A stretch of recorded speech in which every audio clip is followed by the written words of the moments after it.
It was definitely a interesting scenario getting the call, to participate in the redemption season.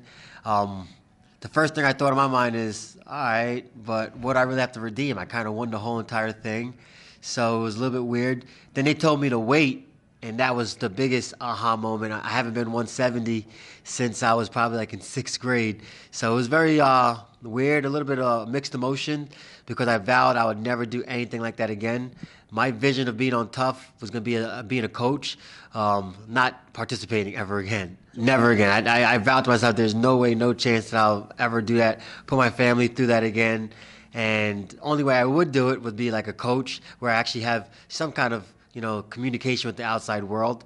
But the opportunity, came up and I said, you only live once. And I felt like I had a lot of, unfinished business with the UFC.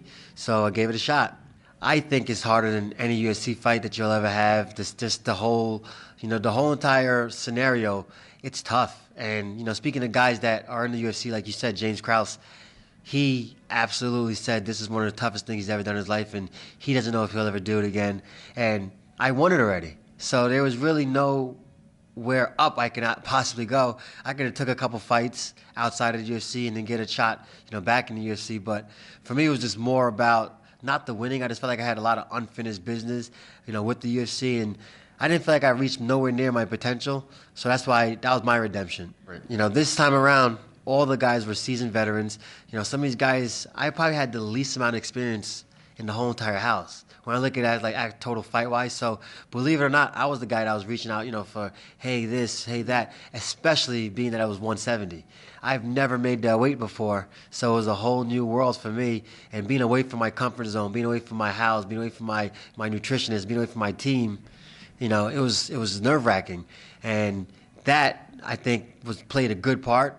Being that everybody was a veteran, so it wasn't too many guys doing stupid stuff, helped a lot. After my last UFC fight, where making 185 was a joke, I didn't have to cut a pound. I actually had to eat to gain weight.